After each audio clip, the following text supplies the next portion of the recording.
불의한 재판관이라고 제목을 붙였는데 불의한 재판관을 얘기하려고 하는 게 아니죠. 이 과부를 얘기하려고 하는 것이고, 또는 기도를 얘기하려고 하는 것이고, 또는 믿음을 얘기하려고 하는 것이지, 불의한 재판관은 하나의 비유에 대한 주인공이지 불의한 재판관을 얘기하려고 하는 것은 아닙니다. 오직 그것은 기도하고 또 믿음을 가져야 되고 그 과부가 응답받은 그런 걸 얘기하는 것이죠. 인내를 또 얘기하는 것이고, 여러 가지의 우리에게 주시고자 하시는 예수님의 메시지가 그대로 담겨져 있어요. 그래서 우리가 이런 걸 보고서 많은 은혜를 항상 받아야 돼. 무엇을 얘기를 하려고 하는구나 알아야 되죠. 하나님은 신실하신 분이다 그랬어요. 신실하다는 것은 믿을만하다 그런 얘기죠. 반드시 그가 하신 말씀을 지키신다 그런 얘기죠. 언약을 지키다. 큰 얘기로 언약이고 작게 얘기하면 약속이죠. 약속을 지킨다 그런 얘기인데, 그리고 하나님의 하신 모든 말씀은 하나님의 그 자존심이고 하나님의 명예예요. 그렇기 때문에 하신 말씀은 반드시 자기 자존심을 걸고 반드시 이루어 주시고 자기 명예를 걸고 반드시 행하시는 분입니다. 그러므로 우리도 하나님의 명예를 나타내야 되고 하나님의 자존심을 살려야 된다 하는 것을 우리가 알 수가 있습니다. 그래서 우리 하나님 말씀에 대한 갈급함이 있어야 돼요. 목사는 목사대로, 또 전도사는 전도사대로, 직분자는 직분자대로 누구든지 하나님 말씀에 대한 그런 갈급함이 있지 않으면 하나님을 올바로 알 수가 없어요. 그래서 하나님께서 영생은 유일하신 참 하나님과 그가 보내신 자 예수 그리스도를 아는 거라고 그러는데, 하나님 말씀을 알아야 돼요. 하나님 말씀을 모르면 여러분 반증이 돼요. 반드시 반증이 되고, 지금은 이렇게 와서 있을지 몰라도 특별한 일이 생긴다든지 육체가 무슨 일이 생긴다든지 좋은 일이 생긴다든지 하면은 하나님 말씀은 흔치작 버리듯이 내버립니다. 그 말씀이 없어서 그래요. 말씀에 깊이 박혀 있는 사람은 어떤 어려움이 있어도 그 말씀에 생명을 걸고 그 말씀을 지키려고 그러거든요. 이것을 우리가 알아야 돼요. 우리 요한복음 19장을 한번 찾아가겠어요? 앞으로 뒤로 당기셔서 요한복음 19장에 보면은 28절,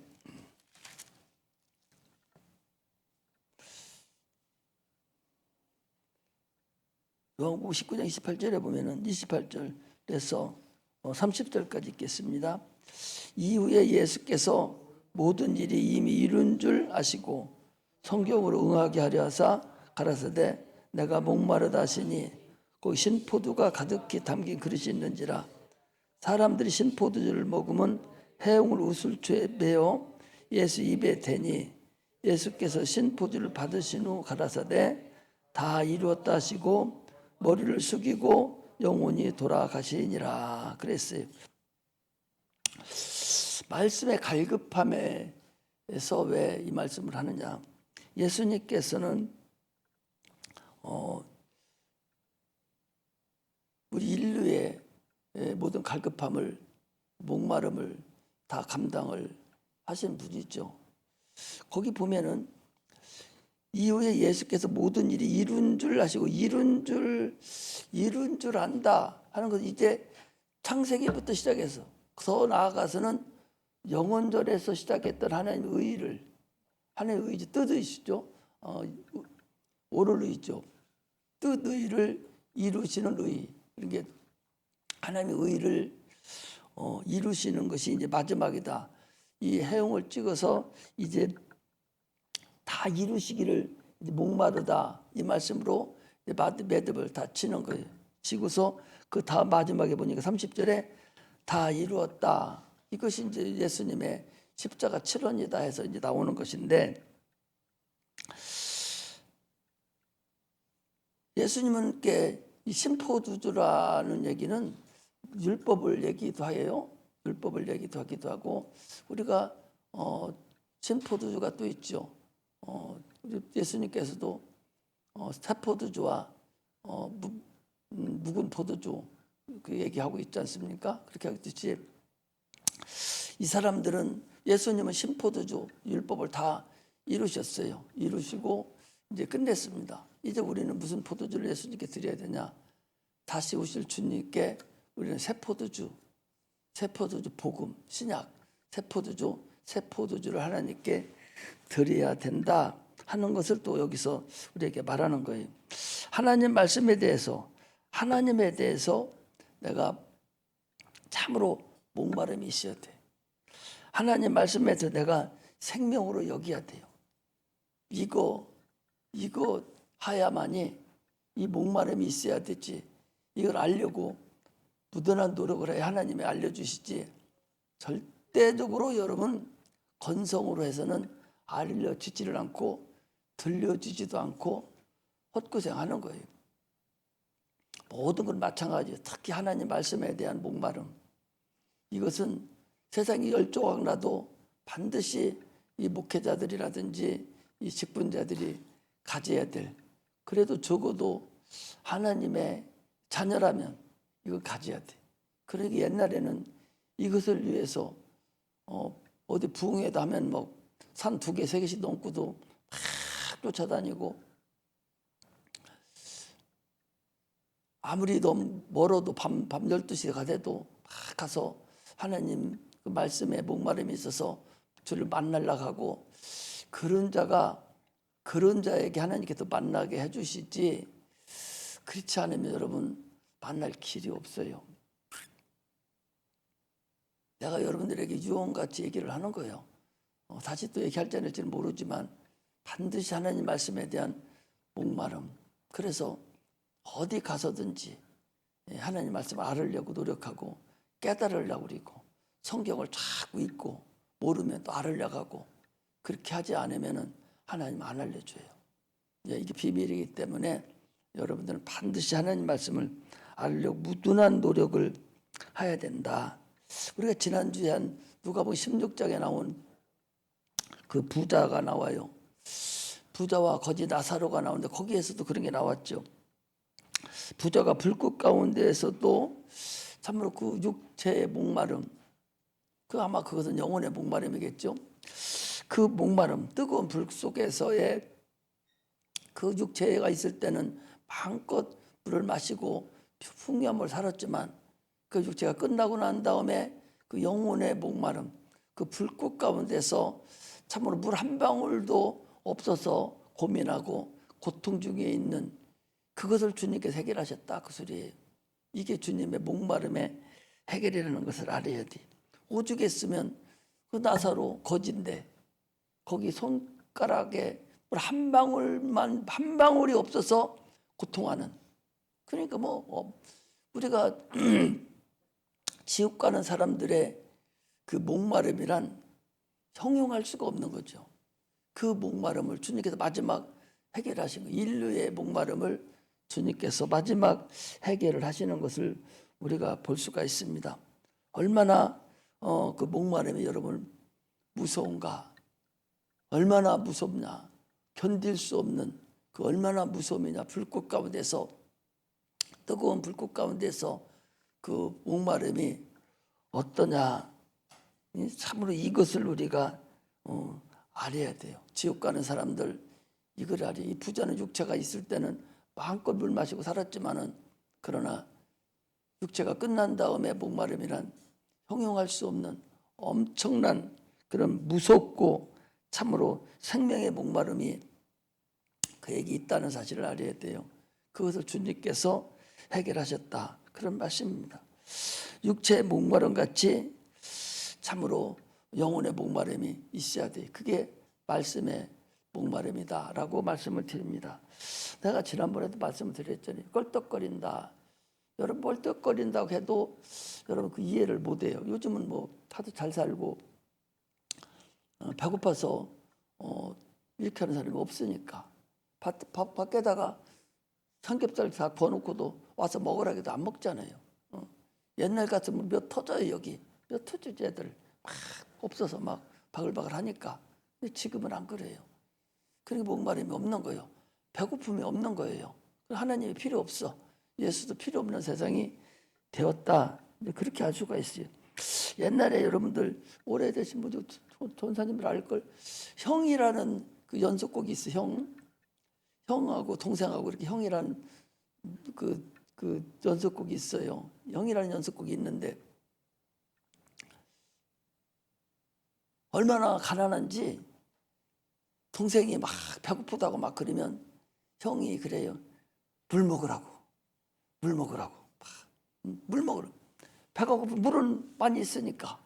물은 어디 가서 먹을 수 있으니까 막 배고파서 형 배고프다고 막 난리를 치면 들 분이 없으니까 부모도 없고.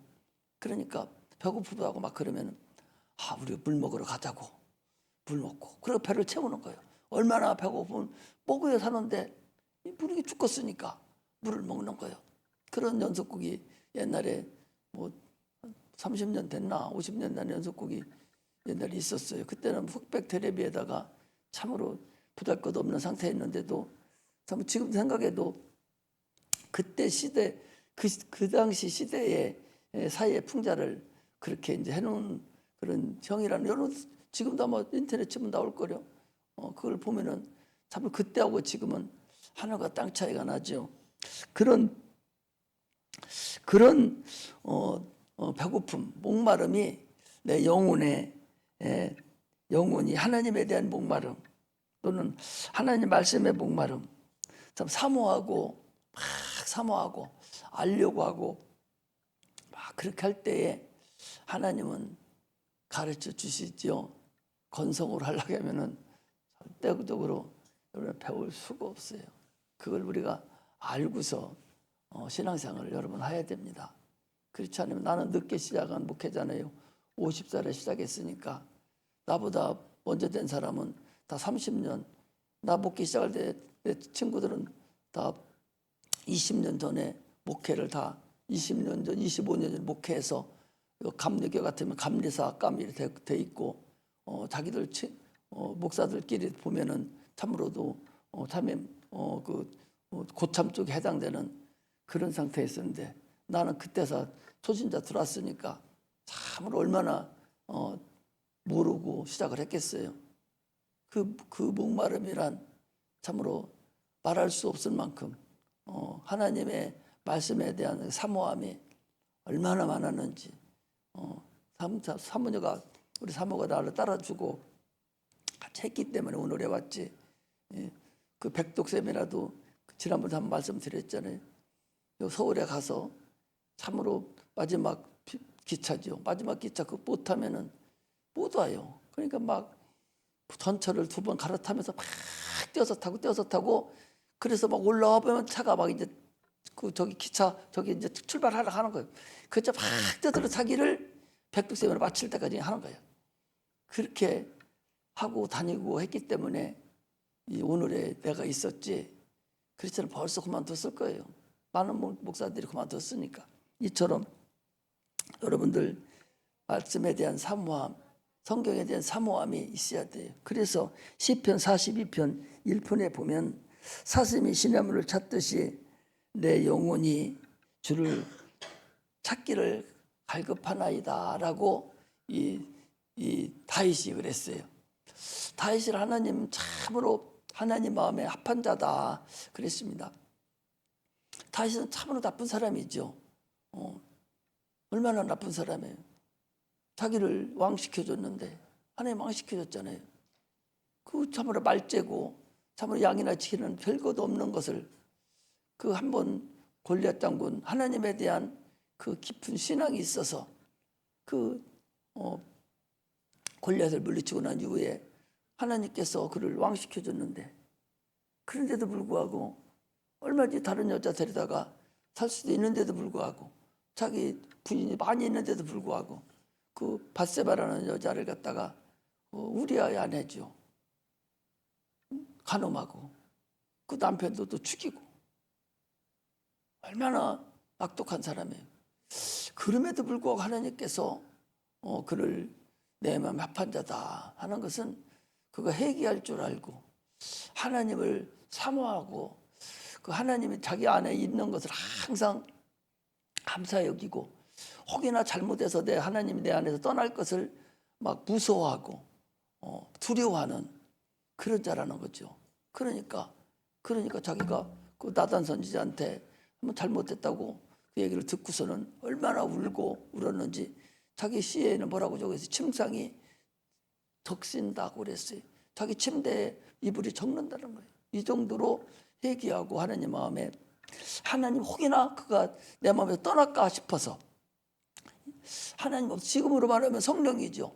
성령이 나를 혹시나 하지 않을까, 나에게 역사하지 않을까 하면서 막 조금만 잘못된 거 있어도 막 바글거리면서 하나님께 기도하고 하는 그런 마음이 있는 자가 이 다윗이에요. 그러니까 그 시편 23편에 42편에 그렇죠. 사슴이 시냇물을 찾듯이 내 영혼이 주를 찾기를 갈급한다. 이때는 영혼도 없을 때예요. 영혼도 없는데 영혼도 모를 때예요. 육체만 있으니까. 그런데 이가 시편에서 보면은 영혼이라는 얘기가 많이 나오거든요. 그러니까 오죽하면 예수님께서 나에 대해서 얘기한 걸 기록할 때 뭐라고 율법과 선지자와 시편에 기록된 것이 나에 된 거라고 시편할 때 똑 찍어서 그 책을 똑 찍어서 얘기를 하는 것이 그 정도로 시편이 중요하기 때문에 그래요. 그때는 육체를 구약은 다 육체잖아요. 그런데도 불구하고 영혼을 얘기했다는 거죠. 여기 영혼을 얘기한 게 많아요. 그렇기 때문에 이 다윗이 참으로 하나님에 대해서 얼마나 사모하고 얼마나 사모했는지 우리는 이 시편을 통해서도 다윗에 대해서 많이 알 수 있는 걸 알 수가 있습니다. 우리가 세상 살면서 신앙생활하면서 여러분 목사가 아닌 이상은 참으로 어려워요. 참으로 어렵고 육체가 같이 덮여 있어서 참으로 힘들고 어렵지만 그래서 내 마음속에는 하나님이 있어야 돼. 그래서 혹시나 내가 잘못해서 주님이 떠나가면 어떻게 할까? 혹이나 내가 성령의 역사가 안 일어나고 기도 응답이 없으면 어떻게 하지? 이런 마음이 항상 나에게 있는 자가 하나님이 기뻐하는 자예요. 이런 것을 여러분들이 알아야 돼. 이걸 모르고 신앙생활 한다면 참으로 그 사람 언제 어떻게 될지 모릅니다. 지금 신앙 천국 가고 첫째 부활 된다는 것이 쉬운 게 아니라는 사실을 알아야 돼. 적당히 해서 첫째 부활이요? 천만의 말씀인 줄 아셔야 돼요. 첫째 부활은 여러분 이 땅에 첫째 부활에서 올라간 사람 다음에 이 땅에 많은 이제 환란이 있잖아요. 환란을 지키는 것만큼이나 지금 신앙생활이 해야 돼요. 그걸 알아야 돼. 적당히 해서는 아니다. 환란을 견딜 수 있을 만큼의 지금 신앙생활을 내가 할 수 있어야 그때는 육체적인 어려움이 생기고 막 그래서 하지만은 지금 육체적 어려움이 없는 상태이면서도 내 마음에 내 생각에 하나님을 향한 마음이 그렇게 막 도사리고 있어야 첫째 부활에 여러분 갈 수 있어야 돼요. 갈 수 있습니다. 반드시 첫째 부활에는 들어가야 돼. 거기 못 가면 0.001%도 견딜 사람이 없어요. 대부분 다 하나님 배신하고 다 마귀가 원하는 대로 가다가 끝난다는 사실을 알아야 돼. 그렇기 때문에 첫째 부활이 그렇게 중요하다. 아니면 그 전에 죽여야 돼. 그게 훨씬 낫어요. 이것을 우리가 성경을 보면서 오래 사는 사람일수록 가면 갈수록 첫째 부활에 반드시 들어가려면 참으로 힘껏 신앙생활을 내가 해야 되고 그 육체를 얘기하는 것이 아니라 내 영혼이 하나님을 참으로 얼마나 내가 사랑하고 하나님을 얼마나 내가 열심히 주를 위해서 내가 갈 것인가를 확실히 알고 여러분 신앙생활 하시기를 주의 이름으로 축원합니다. 그래서 요한복음 7장 37, 38절에도 보면은 누구든지 목마르거든 와서 마셔라. 그게 뭐예요? 성령을 얘기한다고 그랬잖아요. 예수는 우리의 갈급함을, 우리의 물을 갈증을 해소하시는 분이다. 그 말씀의 갈급함을 여러분들 스스로가 해결해 나가는 자들이 돼야 됩니다. 우리 인간은요 하나님 형상과 모양대로 지음받았어요. 그러므로 하나님의 성품이 다 들어가 있습니다. 그래서 짐승하고 다른 것은 명예가 있다는 거예요. 명예를 소중히 여기는 거예요. 인간 여러분이나 나나 마찬가지. 여러분 이름이 욕받는 무슨 누가 자기 이름을 흉봤다. 자기를 흉봤다. 그게 얼마나 여러분의 명예를 훼손시키는 줄 압니까? 우리 목사님 어쩌고저쩌고 흉내를 내고 이런 것을 하면은 여러분 명예 훼손시키는 겁니다. 참으로 그런 거 그거 딱 들으면은요 사람 취급하기 싫어요. 이걸 여러분들이 알아야 돼. 함부로 명예를 훼손시킬 일을 해서는 절대적으로 여러분 안 돼. 하고 싶어도 그 일만은 빼야 돼. 그 명예가 훼손되니까. 여러분 미투 사건이라고 있었잖아요. 그 유명한 대학 교수 그 탤런트 그 유명한 자네 젊은 사람 아주 유명한 앞으로도 아주 유명한 그런 탤런트고 그러면서도 대학교 교수인데 그 미투 사건으로 인해서 자기 이름이 딱 거기 올랐으니까 바로 자살해버리잖아요. 그 정도로 명예가 인간에게는 있어요.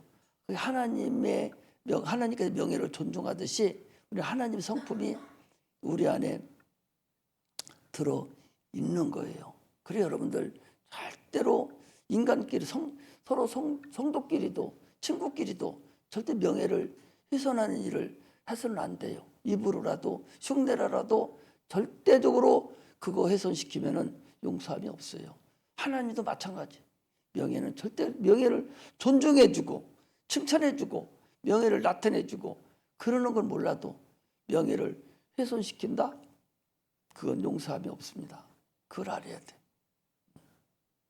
목사라 해도 목사가 다 잘하는 게 아니에요. 여러분들 다 약점이 있고 못하는 것이 다 있어요.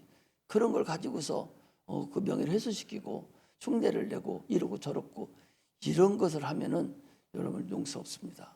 절대적으로 또 친구가 해도 마찬가지예요. 절대적으로 육체의 명예가 훼손되는데도 참을 수 없는데 하나님의 명예를 훼손한다. 참을 길이 없습니다.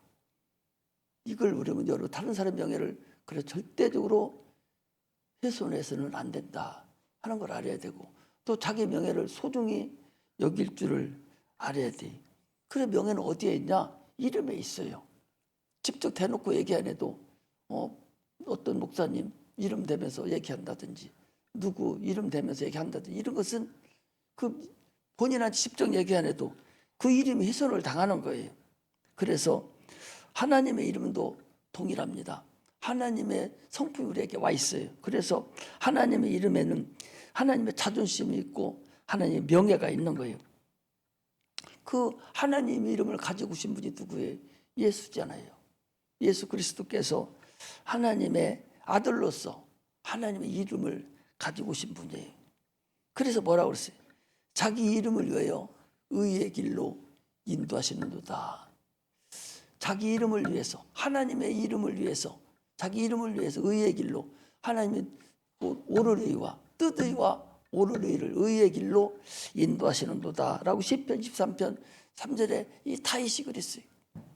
그러므로 주님께서 자기 이름을 위해서 기도하라 그런 거예요. 그래서 아이들은 자녀는요 부모의 거울이라고 그랬어요. 자녀를 보면 그 부모를 볼 수가 있어요. 여러분들 커서 봐봐요. 나중에 지금이라도 봐도 괜찮아요. 자녀를 보면 부모를 볼 수가 있다고. 그 거울이라고 그랬어요. 그래서 시편 127편 3절에 보면 자식은 여호와의 주신 기업이요 태 열매는 그의 상급이라 그래서 열매거든요. 참으로 그래서 부모의 명예가 자녀를 통해서 훼손되지 않아야 돼. 그래서 대부분에요. 요즘은 대부분에 다 세상이 이제 말세가 돼서 그러지만 대부분에 보면 검사들은 대부분 검사가 되고 판사들은 판사가 되고, 대법원이 그랬습니다. 교수아들은 대법원 교수가 되고, 이게 자기 이름을 위해서 자녀들이 그 본받아서 간 거예요. 그런데 뭐 요즘은 뭐 택도 안 닿죠.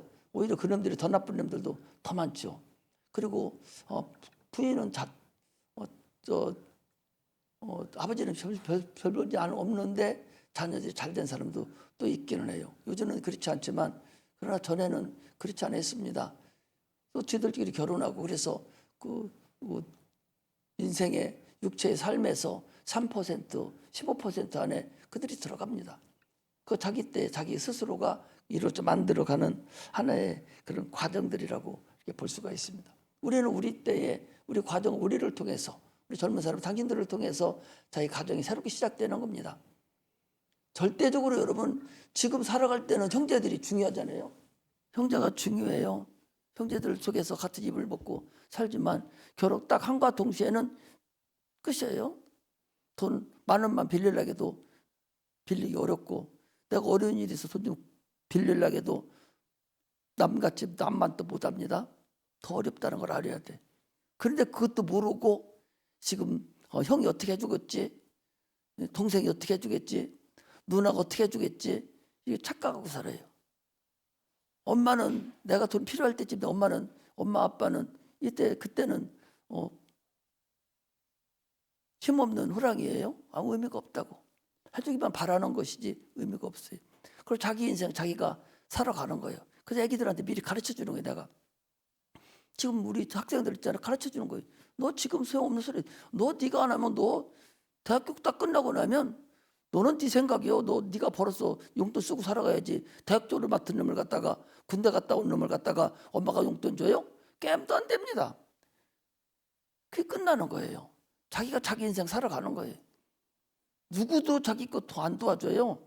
결혼하고 나면 더 합니다. 이걸 알아야 돼. 이걸 모르고서 지금도 그냥 애기인 줄 아는 거야. 자기가 애기인 줄 아는 거. 애기인 줄 아는 거야. 그냥 어떻게 하겠지? 천만의 말씀이에요. 그것이 바로 10년 남았는데, 바로 2, 3년 남았는데도 아직도 그거 모르고 사는 사람들이 그냥 있다니까. 그러면 안 되는 거예요. 더구나 우리는 전에는 대가족 제도라고 해서 이렇게 갔지만 지금은 안 그래요. 대가족 제도도 결혼하면 같이 한 집에 살으면 도와주고 하는데, 이제 1년에 형제가 두세 번뿐이 못 만나. 명절 때 아버지가 살아계실 때는 그래도 모여서 3번, 4번 아버지한테 와요. 아버지 엄마 있으니까. 그러나 아버지 엄마 돌아가시고 나면은 각각이에요. 모이지지를 안 해. 모일 수도 없고 모일 필요도 없고 각각의 자기 삶에서 살아가는 거야. 그렇기 때문에 자기 거 자기가 개척해야 되는 것이지 아무 의미가 없다는 걸 알아요. 그런데 그걸 모르고 지금 애기같이 살아간다면 참으로 어리석은 거죠. 하나님의 아들 예수님은요, 오직 아버지의 명예만을 위해서 십자가에 못 박혀 죽으시고 그 자존심을 살려드리고 명예를 훼손하지 아니하고 높여드린 분이 우리 주님이세요. 그가 부활하심으로 인해서 명예가 다 살아났으니 마귀를 진멸하고 귀신을 쫓아내고 병든 자를 고치고 각종 기도가 응답되고 이렇게 하는 모든 것들은 하나님의 명예를 여러분 우리가 지켜드리는 거예요. 욥이라는 사람은 여러분 욥기를 보셔봐요. 욥이 여기 있고 마귀가 여기 있어요. 하나님하고 마귀가 그 앞에 있어요. 그리고 마귀가 뭐라고 하니 욥을 가지고 얘기하는 거예요. 저를 하나님이 치면은 분명히 욥이 하나님을 배신할 겁니다. 거기다 놓고 이 마귀가 사단이 이 욥을 건드려요. 그 앞에서 욥이 어떻게 합니까? 끝까지 지켜서 이 하나님의 명예를 훼손하지 않잖아요. 하나님의 자존심을 훼손하지 않지 않습니까? 이것이 우리가 가야 될 길이라는 걸 알아야 돼요. 지금도 마귀는 그렇게 하고 있는 거예요. 여러분 욥기라는 그것이요, 창세기 다음에나 있어야 될 그런 책이에요. 그게 창세기 다음이나 있어야 될 책이고, 그 시가서로 분리돼서 시가서에 들어와 있어서 그러지, 실질적으로 그 창세기 그 욥기 내용을 보면은 창세기 다음에 있어야 될 그런 하나님의 하나의 그런 소중한 책이거든요. 그건 뭔 얘기인 거니? 마귀하고 하나님하고 인간하고 세 사람의 세 영적 존재의 하나의 시스템을 이루어지는 것을 얘기한 거예요. 그 마귀가 계속적으로 인류를 어떻게 다스리는가, 그걸 얘기하는 것이고, 그 다스릴 때에 하나님의 명예가 훼손되지 않게 해야 된다, 이것을 욥을 통해서 우리에게 가르쳐주는 거예요. 지금도 보이지 않지만 계속적으로 우리에게 그렇게 하고 있는 거죠. 각각의 한 사람 한 사람에게 그렇게 하고 있는 것이죠. 자기를 스스로 생각해 봐요. 하나님의 명예가 지금 살아가 있는가? 세상 명예, 세상 것 때문에 내가 하나님의 명예를 훼손시키고 있는가? 그걸 볼 수가 있잖아요. 세상 그 알랑꼴랑한 돈 몇 푼 때문에 하나님 명예 훼손시키지 않습니까? 주일 섬기지 못하고 지금 난리치고 있잖아요. 그 명예 훼손시키고 있는 거 뭐죠? 마귀는 계속적으로 얘기할게요. 너 이렇게 하는데도 교회 갈 거야? 이거 돈이 얼만데? 이렇게 하면서 계속적으로 아마 그 여러분들과 나를 아마 그렇게 지금 혼란하게 우리를 유혹하고 있을 거예요. 그럴 때마다 하나님 앞에 우리가 당당하게 하나님 보시듯이 나는 그렇지 못한다고, 주를 위해서 나는 끝까지 못한다고 할 때 하나님 명예가 서는 거야. 하나님 자존심이 세워지는 거야. 이것을 우리가 아는 거다. 그래서 다니엘이라는 사람이 있지 않습니까? 하나님 명예가 얼마나 대단하게 영광을 돌렸고 얼마나 자존심이 세워졌어요. 또 다니엘이 세 친구는 어떻습니까? 여러분, 스데반은 어때요? 죽이는 한이 있어도 하나님 명예가 세워지지 않았잖아요. 사도 바울도 봐봐요. 그가 참으로 대단한 사람인데도 불구하고 하나님 명예를 알고서부터는 어떻게 했어요? 끝까지 명예를 지키기 위해서 죽기까지 다 한 사람 아니잖아요. 이처럼 우리가 하나님 응답을 받으면서 신앙생활을 하는 것이, 그게 바로 하나님 명예를 지켜주는 거예요. 귀신이 떠나가고 병든 자가 고침받고 각종 응답이 이루어지고, 이렇게 함으로 인해서 하나님 명예가 살아가야 돼요. 하나님 자존심이 지켜져야 가야 된다. 그래서 주님께서 뭐라고 했어요? 내 이름으로 기도해라, 그럼 내가 시행하리라. 요한복음 14장 14절에 그렇게 말씀하셨어요. 뭐든지 구하라, 내가 응답해 주마. 주의 자존심을 드러내라는 거예요. 너를 통해서 하나님의 살아계심이, 하나님의 이름이, 하나님이 이렇게 해줬다고 간증하고 고백할 수 있는 것이 나타나야 된다, 그 소리입니다. 오늘 본문이 그거죠. 이 과부는 하나님 명예를 드러낸 거죠. 이 재판관, 불의의 재판, 하나님도 모른다고 그랬잖아요. 안 하고 인격이에요. 하나님도 모르는 자인데도 불구하고 이가 어떻게 했어요? 끝까지 인내하고 끝까지 기도하고 끝까지 이루려고 밤낮 난리치는 바람에 이 불의한 이런 사람도 응답해 줬는데, 너희들은 그렇지 않겠느냐? 하나님 오죽하면 너희들 그 일을 안 해주겠느냐? 그런 얘기죠. 지금 아까 보던 다시 한번 보겠습니다. 19장 거기 보면 그러죠.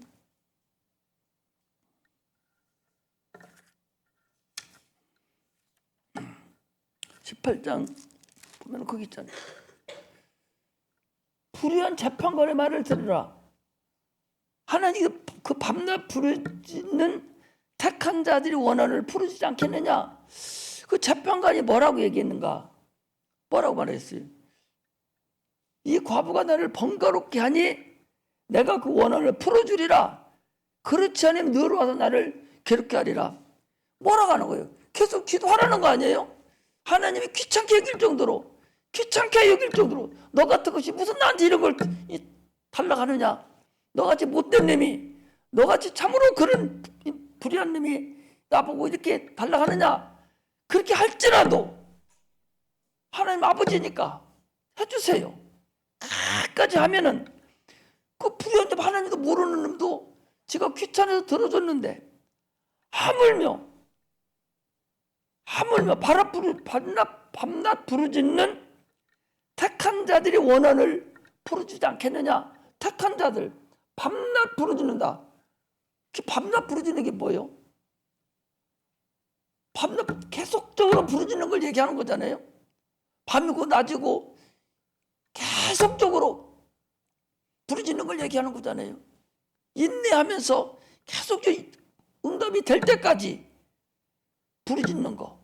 뭐 밤새도록 부르짖고 나 하루 종일 일하려고 부르짖는 소리가 아니란 말이죠. 계속적으로 그것이 이루어질 때까지 네가 원하니 뭐가 있냐? 네가 원하니 뭔가? 하나님이 이 일을 이루기 위해서 내가 지금 해야 되고 있는데 하나님 이거 해결해 주세요. 마귀가 못하게 하는 거예요. 예, 가난해서 그걸 부르짖고 기도하면 하나님이 이루어준다 그 소리. 그런데 뭐라고? 하나님은 불의한 재판과 나쁜 놈도 하나님도 모르는 놈도 저를 육체를 괴롭게 하게 해주는데, 그런데 하나님 하물며 하나님께서 자기 자녀들을 택하신 자기 자녀들을 원한을 풀어주지 않겠느냐? 하나님 오래 참으시겠느냐? 바로 응답해 주시지 않겠느냐? 그런 얘기죠. 속히 원한을 풀어주리라. 그러나 이 그러나가 있어요. 그러나 인자가 세상에 올 때에 세상에서 믿음을 보겠느냐? 무슨 얘기예요? 인자가 올 때 말세가 되면은 믿음이 없다 그 소리예요. 기도하는 자가 없다 그 소리입니다. 말세가 되면 기도하는 자가 없다는 거예요. 믿음 있는 자가 없다는 거예요. 그러니까 세상이 뭐 모든 책이 무너져서 말세가 되는 것이 아니라 믿음이 땅에 떨어지면, 하나님의 자존심이 떨어지고 기도하는 자가 없고 새롭게 구원받을 자가 없으면 그때는 주님께서 문 닫으신다. 그 말씀을 우리에게 지금 하시는 거예요. 열왕기하 16장 15절에 보면 아사왕이라는 사람이라 이런 걸 알아두세요. 아사왕이라는 사람은 하나님 말씀을 잘 듣고 하나님을 참 잘 섬긴 사람이에요. 그런데 그가 발에 병이 들었어요. 근데 이 당시에 이 아사왕이 있을 때 당시에 문화가 아주 발달되고 의술이 최고로 발달됐을 때입니다. 그런데 이가 병이 들었는데 하나님 앞에 가서 기도해서 닦여달라고 하고 생사화복을 주관하시는 그분께, 호흡을 주관하시는 그분께 가서 내가 좀 주세요, 나 좀 고쳐주세요 해야 되는데 누구한테 갔다? 의사한테 간 거예요.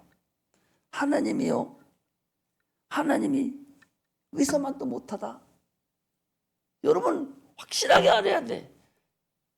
하나님이 의사만 또 못합니까? 하나님이 은행장만 또 못합니까? 하나님이 대통령만 또 못합니까? 하나님이 교수만 또 못합니까? 하나님 어떤 분인데, 호흡을 주관하시는 분인데 오늘날 많은 사람들은 어떻게 해요? 하나님을 의사만 또 여기지 않아요. 의사만 또 여기지 않습니다. 하나님 흑살의 껍데기로 여겨요. 아무것도 아닌 걸 여긴다니까. 저 필요할 때나 와서 잠깐 와서 그냥 마음이나 달래고 가려고 하지, 자기 생명을, 자기 생사를 하나님께 맡기려고 하지를 않는다니까. 하나님 이건 못할 거야. 하나님 이걸 어떻게 해요? 태양도 움직이는 분인데, 태양도 멈추게 하는데, 죽은 사람도 살리게 하시는 분인데, 그런 하나님을 자기가 폄하해서 아주 이건 하나님 못해요. 이걸 하나님 어떻게 사람이 해야 되지? 하나님을 아주 제 눈의 안경으로 항상 얘기하잖아요. 큰 게하고 작은 게 싸만한 걸 항상 얘기하잖아요. 제 눈의 안경이야. 하나님을 그렇게 여기면 여러분 안 돼요.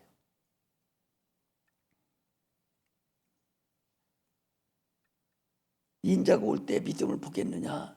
지금이 여러분 그런 때예요. 그러므로 이제는 여러분 기도해서 하나님의 자존심을 세워드려야 돼. 하나님의 영광을 다시 되찾게 해야 됩니다. 내가 기도해서 내 삶을 통해서 하나님 영광 받게 하시기를 주의 이름으로 축복합니다. 할렐루야. 기도하겠습니다.